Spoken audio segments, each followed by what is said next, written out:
우리가 지금 사도행전을 쭉 읽고 있는데요. 사도행전을 사람들은 성령행전이라고 불러요. 성령행전.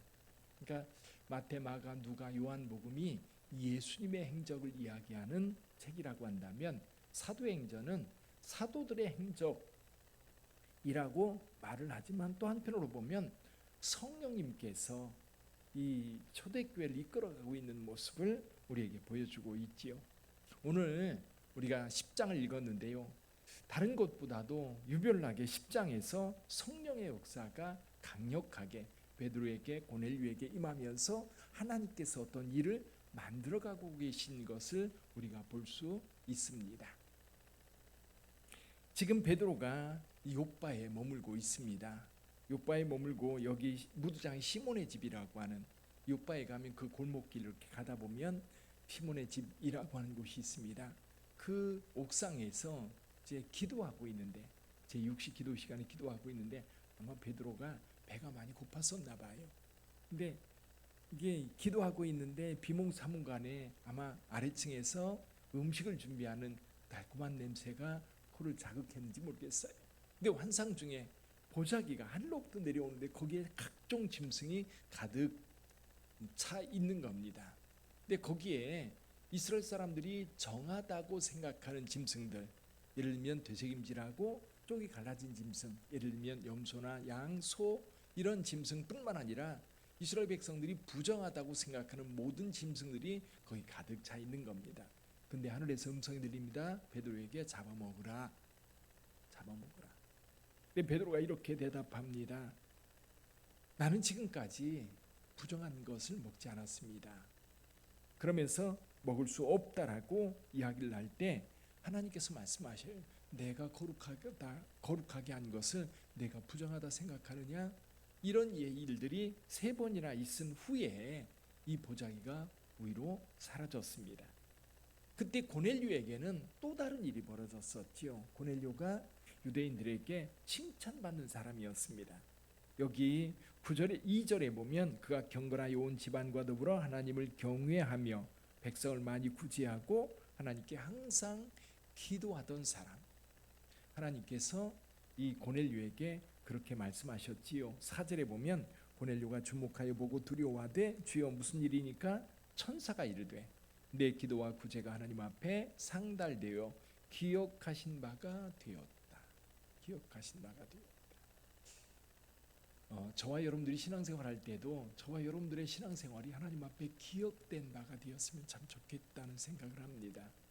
우리가 경건한 삶, 우리가 구제하는 삶, 우리가 기도하는 삶, 우리의 삶이 예배하는 삶, 거룩하고 경건한 삶이 늘 주님께서 기억되는 삶. 우리 빛된 교회 모든 성도들 주님께서 기억해 주시기를 주님의 이름으로 축원합니다. 그거는 내 맘대로 하는 신앙이 아닌 것 같아요. 주님께서 우리에게 보여주신 신앙, 그리고 성령님께서 우리에게 역사하실 때 그 성령님의 인도를 따르는 그런 신앙이겠지요. 자, 이렇게 고넬료에게도 하나님의 천사가 찾아가고 그리고 베드로에게도 환상 중에 하나님이 말씀하십니다. 베드로가 그 환상을 볼 때에 이 고넬료가 보낸 사람들이 무두장 시몬의 집에 도착을 했습니다. 그 문을 두드립니다. 그래서 이 두 부류의 사람들이 만나게 되지요. 그리고 거기서 하루 저녁 자고 그 다음 날 고넬료의 이제 요청에 따라서 베드로뿐만 아니라 요빠에 살고 있는 거룩한 그리스도인들이 함께 고넬료의 집을 방문하게 됩니다. 그리고 이제 고넬료의 집에 방문했을 때 고넬료가 이제 천사가 나타나서 자기에게 말씀하신 그 내용을 자세하게 이야기를 합니다. 그래서 베드로가 그들에게 하나님께서 부르신 것을 알고 예수 그리스도에 대한 복음을 오늘 본문의 말씀을 통해서 자세하게 이야기합니다. 그때에 그 말씀을 할 때에 이 고넬료와 그리고 거기 모인 이방인들에게 성령이 임합니다. 우리 45절을 한번 읽어볼까요? 45절 같이 읽어봅니다. 베드로와 함께 온 할례 받는 신자들이 이방인에게도 성령 부어주심으로 말미암아 놀라니. 자, 베드로가 하나님의 말씀을 전할 때 그 말씀의 핵심은 예수 그리스도입니다. 예수님을 증언할 때에 그들에게 성령이 임합니다. 성령이 임하니까 베드로가 그 모습을 보고 지금 성령이 역사하시고 이들에게도 성령이 임하는데 내가 무엇을 금하리요 하면서 그들에게 예수 그리스도의 이름으로 세례를 베풉니다. 그래서 그들도 예수 그리스도를 믿는 하나님의 백성으로 이제 들어오게 된 거죠.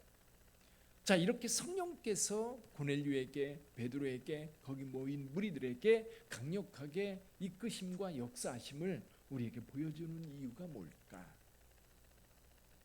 사실 저와 여러분들은 어떤 선입견을 가지고 있을 때 그 선입견을 바꾸기가 참 어렵습니다. 고정관념이라고 그러죠. 어떤 개념들이 들어와 있으면 이것을 새롭게 바꾸는 게 참 어려워요. 저도 참 어렵고요. 또 목회를 하다 보면 그거 바꾸기가 참 어려워요. 신앙이 좋은 분들일수록 여러분 나를 버리고 주님의 말씀, 성경의 말씀 또는 예수 그리스도의 말씀을 따라갑니다. 여러분 고집이 셀수록 이게 안 바뀌어요. 이제 이게 어려워요.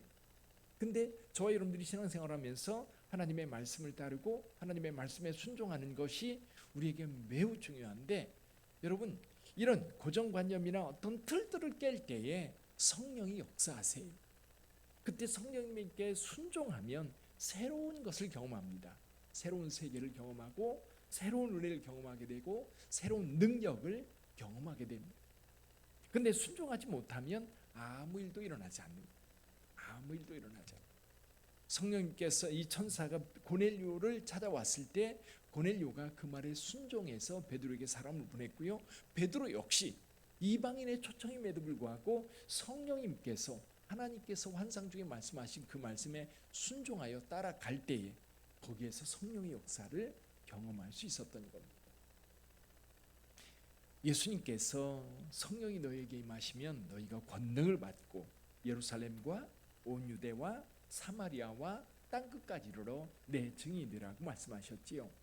자, 예루살렘 교회가 언제 변화되었습니까? 그들 다 예수 믿는 사람들이었어요. 근데 예수 믿는 사람들이었지만 능력이 없었어요. 분명히 예수님의 죽으심과 부활을 경험했고 그리고 예수님께 살아계실 때에 예수님과 함께하면서 예수님의 사역의 현장에서 죽은 자들이 일어나고 병든 자들이 고침받고 그리고 또 많은 사람들이 예수님을 따르는 모습을 제자들은 경험했습니다. 그럼에도 불구하고요, 예수께서 부활 승천하셨을 때에 그들은 뭔가 할 수 있는 일들이 없었어요. 그래서 뭐만 했어요? 기도했어요. 기도할 때 성령이 임하게 됩니다. 마가다락방에 성령이 임할 때 그들이 밖으로 나갈 수 있었고 예수 그리스도에 대해서 강력하게 사람들에게 증거할 수 있었던 거예요. 하나님의 역사, 성령이 임할 때 역동적으로 그들이 움직이기 시작했던 겁니다. 그들이 예수님에 대해서 사람들에게 증거한다? 그게 뭐지? 어떻게 해야 되지? 그리고 증거해야 된다라고 하는 예수님의 말씀을 들어서 마음에 간직하고는 있었겠지만 그걸 어떻게 해야 될지 어떤 모습으로 해야 될지 잘 몰랐던 겁니다. 근데 성령께서 그들과 함께 할 때에 그들은 담대히 나가서 복음을 외칠 수 있었지요. 사마리아 성에 복음이 들어갔을 때에 베드로와 요한이 가서 그들을 위해서 기도할 때 성령이 그들에게 임합니다. 사마리아 사람도 하나님의 백성으로 편입되게 된 것. 또 한 가지, 유대인들이 이방인들과 교제하는 것, 그건 철저하게 금해져 있습니다. 나중에도 베드로도 사실은 이 안디옥 교회에서 미혹을 받았던 적이 있습니다. 이방인들하고 식사하다가 예루살렘에서 온 그 유대인들이 오니까 슬그머니 피했던 적이 있었지요. 그 습관이요 쉽지 않습니다. 지금 여기에서 그 틀을 깨는 거거든요. 여러분 고넬료의 초대를 받았습니다. 고넬료는 이탈리아에서 온 백부장입니다. 여기 이스라엘에 있었던 사람이 아닌 거예요. 민족도 다르고 또 여러 가지 면에서 낯선 유대인들의 입장에서 보면 이방인이었던 거죠. 이방인의 초대를 받았을 때에 거기 초대에 응하면 안 됩니다. 그 집에 들어가서 같이 식탁을 대한다면 그건 이방인과 교제하는 것이어서 유대인으로서 상당한 징계를 받을 수 있고 그리고 유대인 회당에서 추방당할 수도 있습니다. 그럼에도 불구하고 베드로는 성령님의 이끄심을 따라 고넬료의 집에 갔고 거기에서 복음을 전했고 그들에게 성령이 많은 모습을 보고 그들에게 세를 베풀어서 그들이 하나님의 백성 되었음을 만인에게 공포했던 겁니다. 또 이 일 때문에 예루살렘에서 사실 예루살렘에 있는 유대인 기독교인들이 여러분 베드로를 책망했습니다. 어떻게 너는 이방인과 교제할 수 있느냐? 그때 베드로가 자세히 이야기하지요. 성령님께서 이끄시는데 내가 무엇이고 한데 성령님을 거역할 수 있겠느냐? 그래서 이방인의 문이 열린 겁니다. 얼마 전인가 그 텔레비전 프로 가운데 선을 넘는 녀석들이라는 말이 있었어요. 선을 넘는 녀석. 여러분 선을 넘는다고 하는 게요 진짜 어려운 일이에요. 성령의 역사가 아니면 어렵습니다. 교회 사역도 그렇더라고요. 교회 사역도 예전부터 우리가 늘 해오던 것은 쉬워요. 근데 우리가 새로운 사역을 하려고 하면 굉장히 어려워요. 반발하는 사람도 있고 부정적으로 이야기하는 사람도 있고 어떤 사람 적극적인 사람도 있고 그래서 오히려 새로운 사역을 하려고 할 때 갈등이 생기는 경우도 종종 발생합니다. 그런데요 새로운 일들이 시작될 때 성령이 이끄시면 걱정 없이 이룰 수 있어요. 그래서 오늘 본문의 말씀의 핵심은 그건 것 같아요. 성령님을 통해서 새로운 경계선을 넘어서는 일.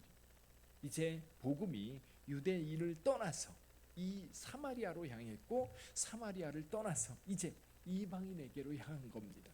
그래서 고넬료가 예수 믿고 성령 받고 세례 받은 이 사건은 이방인을 향한 복음의 문이 열리게 되었다. 여러분 사도행전 2장에 나오는 많은 이방인 그 디아스포라들이 있었어요. 그들은 유대인들입니다. 이방 문화 속에 있었던 유대인들이지 이방인들이 아니에요. 근데 여기 고넬료는 구체적으로 이방인이었고 이방인에게 복음 전하는 그 테이프가 끊어진 거예요. 이 테이프가 끊어지면서 안디옥에서 유대의 그리스도인들이 이방인들 헬라인들에게 적극적으로 복음을 전하기 시작합니다. 그래서 결국은 이 고넬료로 시작해서 이 복음이 저와 여러분들에게까지 오게 된 겁니다. 이 경계선을 넘어서는 일이 얼마나 어려운지 오늘 성령님께서 강력하게 고넬료에게도 베드로에게도 초대교회에게도 역사했던 겁니다. 오늘 주님의 몸된 교회 빛된 교회도 이 성령의 역사 가운데 있어야 돼요. 성령의 능력 가운데 있어야 되고요. 성령의 인도하심 가운데 있어야 됩니다. 여러분 교회는 성령의 인도함이 있는 곳이고요. 또 하나는 성령의 인도함에 순종할 때, 따를 때 하나님의 역사가 만들어지는 줄 믿습니다. 그 하나님의 역사 우리 빛된 교회에서 계속 이어나가 주님이 오시는 그날까지 이루어지기를 주님의 이름으로 축원합니다. 요즘 우리 사회에 계속해서 큰 이슈가 되고 있는 이제 포괄적 차별금지법이라든지 동성애 문제라든지 이런 것들이 정말 영적 전쟁입니다. 기도 많이 하고 바짝 차려야 될 것 같아요. 이 서구 사회를 어제도 우리가 이제 동영상을 봤는 서구 사회를 생각하면서 어제도 그것 때문에 마음에서 떠나질 않고 계속해서 기도하면서 어떤 생각이 드느냐면 어제도 잠깐 언급했는데 여러분 이 로마 세계 이방신이 지배하던 세계 거기에 기독교 복음이 들어가면서 기독교인들이 엄청 박해를 받았어요. 근데 이제는 세상의 세속적인 물결 속에 다시 기독교가 몸부림쳐서 그들에게 이 복음을 강력하게 전해야 될 때, 근데 이제 우리 가운데 그런 박해가 없었는데 이제 구체적으로 박해가 시작되고 있다라는 생각이 들어요. 법이 제정되면 여러분 이 그 로마 시대 때의 법은 사실은 황제나 또는 거기에 총독이나 이런 사람들이 그들의 말이 법이었어요. 그 법이 집행되면서 그리스도인들이 박해를 받고 그리고 순교를 하고 죽임을 당하면서 그 믿음을 지켰어요. 근데 오늘날 한국 교회가 그 믿음을 지키겠다고 지금 힘을 모으고 있는 겁니다. 그 믿음을 지키겠다. 근데 그 믿음을 여러분 세상 법이 만들어져서 이 합법적으로 기독교인들이 이제 박해하려고 하는 그런 움직임들이 너무 강한 거예요. 그리고 실제로 서구 사회에서는 이런 일들이 이루어지고 있고 기독교적 가치가 지금 계속해서 훼손될 뿐만 아니라 기독교적 가치를 지켜가려고 하는 사람들이 박해받는, 구속되고 벌금 물고 이제 그 행동의 제한을 받고 그런 상황들이 구체적으로 이루어지고 있는 이때 우리가 이 부분에 대해서 더 많이 기도해야 됩니다. 그래서 여러분 계속해서 기도해 주시기를 주님의 이름으로 축원합니다. 기도하겠습니다.